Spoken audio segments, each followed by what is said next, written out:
Rule 11, USPA protests, variations from the rules, and enforcement. If you're reading this rule or you're listening to this, you probably are interested in making a protest.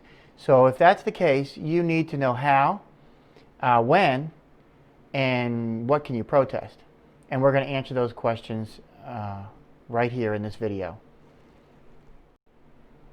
For the actual protest procedure, this rule sends us to another part of the rule book, so we're going to save that for last because we're going to go to that other part of the rule book and we're going to figure out what the protest procedure is. Okay, so with that being said, let's do the other parts of the rule first. What can you not protest? You cannot protest the scorekeeping or the timekeeping up to 15 minutes after the final horn has sounded. Okay? So what you're going to do is if the score is wrong or something's wrong with the timing or you're upset about the clock not being started properly or whatever it is, bring it to the attention of your umpire immediately,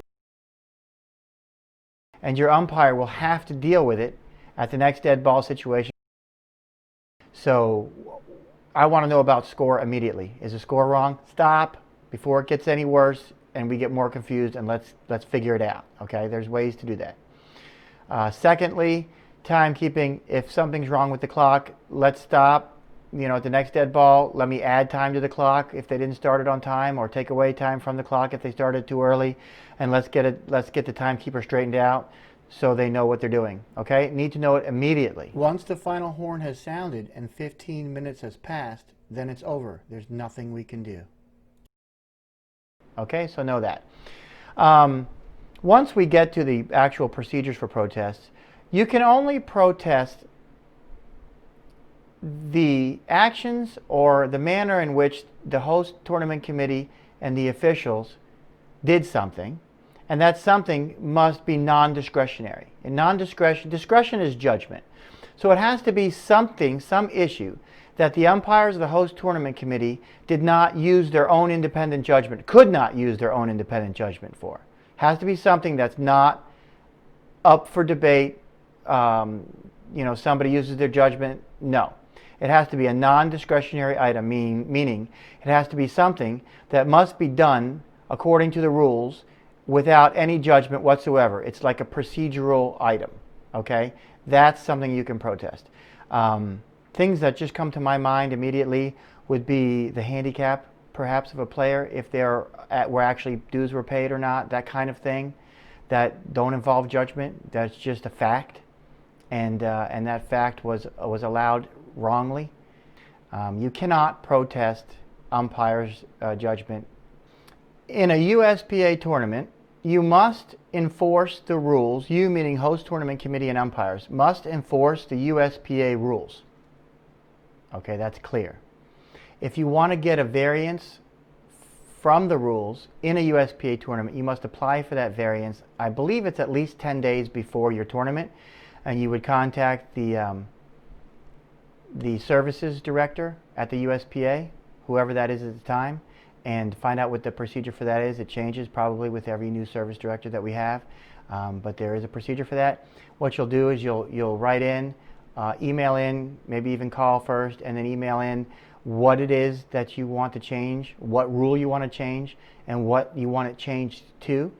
And then the services director will put that in writing and sign it, and there's your variance. And then you can go ahead and do that. Without that, you can't do it. Okay? You cannot use a rule that you made up in a USPA tournament. Okay? You can't do it. You need the variance signed by staff of the USPA. Okay? And I think Director of Services is the one to go to for that. What can you do? Well, in a non-USPA sanctioned tournament, which is club tournaments, anything that the USPA is not sending you trophies for and it's not a designated USPA tournament, you can deviate from the rules of the USPA. Now, member clubs, which have membership to the USPA, the criteria under which you can deviate is really if the host tournament committee, meaning the management of the club, or whoever you put together to actually, if you're having a tournament, or it's not just club polo, to rule over the tournament. The host tournament committee, if they find that it's in the best interests of the sport at their club, Okay, and obviously they would. You wouldn't do something that is in the worst interest of the sport, so that's a given, but you have to do that. You can deviate from the USPA rules. If you do that, you, the club, the host tournament committee, are accepting full responsibility for that deviation. Okay, in other words, now Rule 11 is going to send us to the association's sport protest procedures, Part 3 of the association's disciplinary procedures policy. The sport protest procedures of the USPA are designed to provide a process by which disagreements with non-discretionary decisions and actions of the host tournament committee and or their officials may be protested. What does that mean? That means this is the way you can protest it if you don't like what happened. If it was a non-discretionary item and you feel you got cheated, this is how you do it. Okay, before we go any further, we need to mention who can protest. So we're assuming that you participated in the event. So you have to be a member of the USPA, which you would be because you're playing in the USPA event.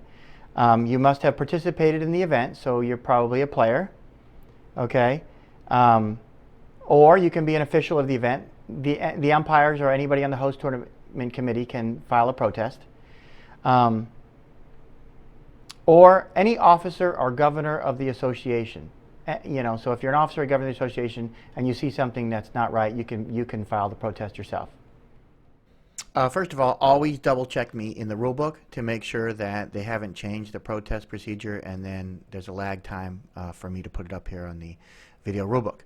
All right, protest procedure. Within 8 hours of the disagreement, verbally mention your intent to protest to a member of the host tournament committee, a circuit governor, USPA CEO, or USPA chairman. Within 24 hours of the disagreement, write out your protest, sign it, and mail it or email it to the CEO or chairman of the USPA at the address on the USPA website, email or regular mail. They will take it from there and you're done, and you will be notified of the results. What happens now is, now that it's been done properly, it's received by the CEO. Okay, he or she is going to investigate or cause to be investigated, which means we'll assign it to one of his or her staff, and they will do a full investigation on what you're protesting, okay, if you're correct about the rule, and if you're correct about the rule having been violated and it not been a discretionary matter. So they'll call and interview witnesses, the host tournament committee, maybe some of the other players. Whatever they decide to do to investigate it, they'll conduct a complete investigation. The investigation will be reported to the Chief Executive Officer, who will in turn report it to the Executive Committee of the USPA. That's a group of governors that are on the Executive Committee. Once the Executive Committee receives the investigation from the CEO, they are supposed to provide a ruling within 48 hours of receiving the investigation. Now, that 48 hours is for all things but a proposal to remove, expel, or terminate a member from the association. All right, if they're going to do that, they're not going to render a ruling in 48 hours. They're going to have the Board of Governors have to approve that. So that's going to take a little longer. It doesn't say how long, but I would suspect at the next Board of Governors meeting, or if it's very important, perhaps an emergency meeting of some kind. I don't know. It might be buried in the bylaws somewhere. But if it's not that, which it generally isn't, because that's a pretty severe situation, you're looking at a decision within 48 hours of the investigation being completed, given to the CEO, and the CEO submitting it to the Executive Committee. Then in 48 hours they'll render their decision. Once the Executive Committee renders their decision, and that decision is rendered in 24 hours from the rendering of that decision, you, the protestor, will receive the result in writing of what happened. What happened to your protest. What did they do? They can do whatever needs doing.